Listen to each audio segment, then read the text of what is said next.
রাতের গভীর অন্ধকারে একটি যুদ্ধক্ষেত্র।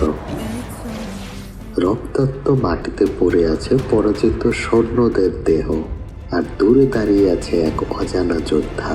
তার হাতে রয়েছে এক অদ্ভুত অস্ত্র, এমন অস্ত্র যা এক আঘাতে শত্রুর মাথা ধর থেকে আলাদা করে ফেলতে পারে। আজ আমরা জানবো এমন 10টি ভয়ঙ্কর রহস্যময় অস্ত্রের কথা, যেগুলো একসময় ছিল যুদ্ধের মরণঘাতী হাতিয়ার, কিন্তু এখন সেগুলো সময়ের সাথে সাথে হারিয়ে গেছে। একজন প্রশিক্ষিত যোদ্ধা তার প্রতিপক্ষকে ঘিরে আছে। হঠাৎ সে তার কোমরের চারপাশ থেকে কিছু একটা খুলে ফেলে, দেখতে ঠিক চামড়ার বেল্টের মতো, কিন্তু পরের মুহূর্তেই সেই বেল্টটি ভয়ঙ্কর একটি তরোয়ারের রূপ নিল। এটি হলো উরুমি।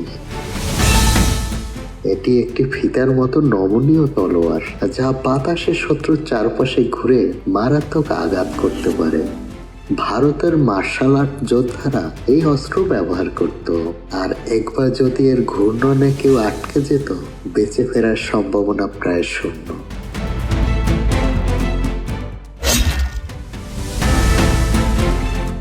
শত্রুরা এগিয়ে আসছে, কিন্তু হঠাৎ তাদের মধ্যে একজন মাটিতে লুটিয়ে পড়ল। কেউ কিছু বুঝতে পারছে না কোথা থেকে আঘাত আসছে। এই অস্ত্রের নাম চাকরাম।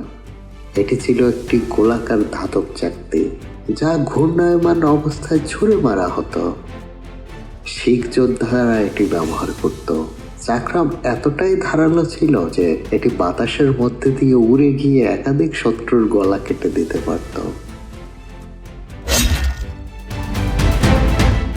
একটি জঙ্গলে ব্রিটিশ সেনারা ধীরে ধীরে এগিয়ে চলছে। হঠাৎ ঝোপের আড়াল থেকে ঝাঁপিয়ে পড়ল এক গুর্খা যোদ্ধা। তার হাতে ছিল ছোট কিন্তু ভয়ঙ্কর একটি অস্ত্র, কুকরি। নেপালের গুর্খা যোদ্ধারা বিশ্বাস করত কুকরি বের করলে অবশ্যই রক্ত ঝরাতে হবে। বাঁকানো ব্লেড বিশিষ্ট এই ছুরিটি এতটাই ধারালো ছিল যে এক আঘাতে মানুষের হাড় পর্যন্ত কেটে ফেলতে পারত।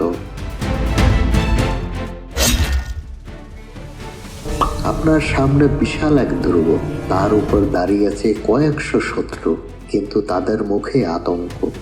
কারণ কি জানেন?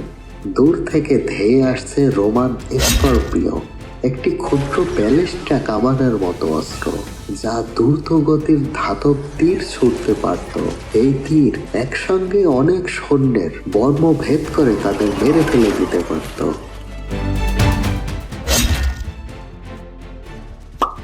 স্পেনের সৈন্যরা হাসছিল।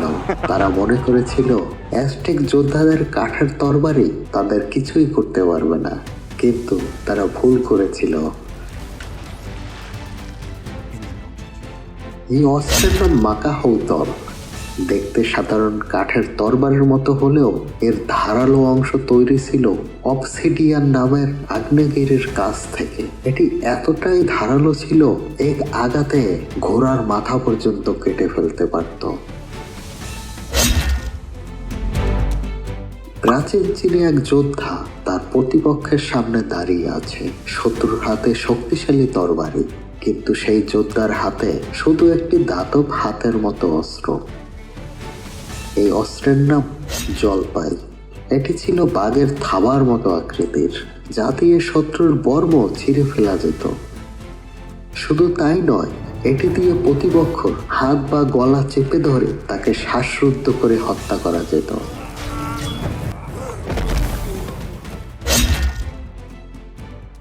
দক্ষিণ আমেরিকার ইনকা যোদ্ধারা একদল স্প্যানিশ সৈন্যকে ধাওয়া করছে। হঠাৎ একজন যোদ্ধা বাতাসে দড়ির মতো কিছু একটা ছুড়ে দিল। পরের মুহূর্তেই স্প্যানিশ সৈন্যদের পা শক্তভাবে জড়িয়ে গেল, আর তারা মাটিতে লুটিয়ে পড়ল। এটি হলো বলাস, একটি দড়ির দুই প্রান্তে ভারী বল লাগানো অস্ত্র।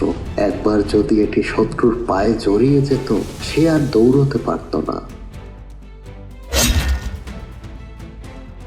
একজন চীনা সৈন্য একাই বিশাল শত্রু বাহিনীর দিকে এগিয়ে চলছে। তার হাতে একটি ছোট অস্ত্র। এটি কি সাধারণ ধনুক? না, এটি আরো ভয়ঙ্কর।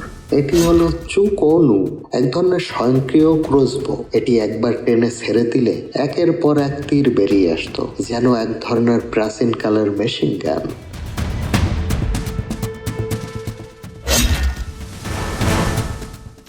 একটি অস্ত্র যা দেখতে যেমন রহস্যময় তেমনি ভয়ঙ্কর। একবার আঘাত করলেই শত্রুর পক্ষে রক্ষা পাওয়া প্রায় অসম্ভব। এটি হচ্ছে দাতার, ভারতীয় পাঁচ ড্যাগার, এক আঘাতেই শেষ। এই অস্ত্রগুলোর অনেকগুলোই আজকের দিনে ব্যবহার হয় না, কিন্তু কিছু কিছু অস্ত্র এখনো গোপনে সংরক্ষিত। আপনি কি ভাবতে পারেন, যদি এই অস্ত্রগুলো আধুনিক প্রযুক্তির সাহায্যে আবার তৈরি করা হয়, তাহলে যুদ্ধক্ষেত্র কেমন হয়ে উঠবে? এখন প্রশ্ন হচ্ছে, আপনি কোন অস্ত্রটি হাতে পেলে ভয় পাবেন না? মন্তব্যে জানাতে ভুলবেন না।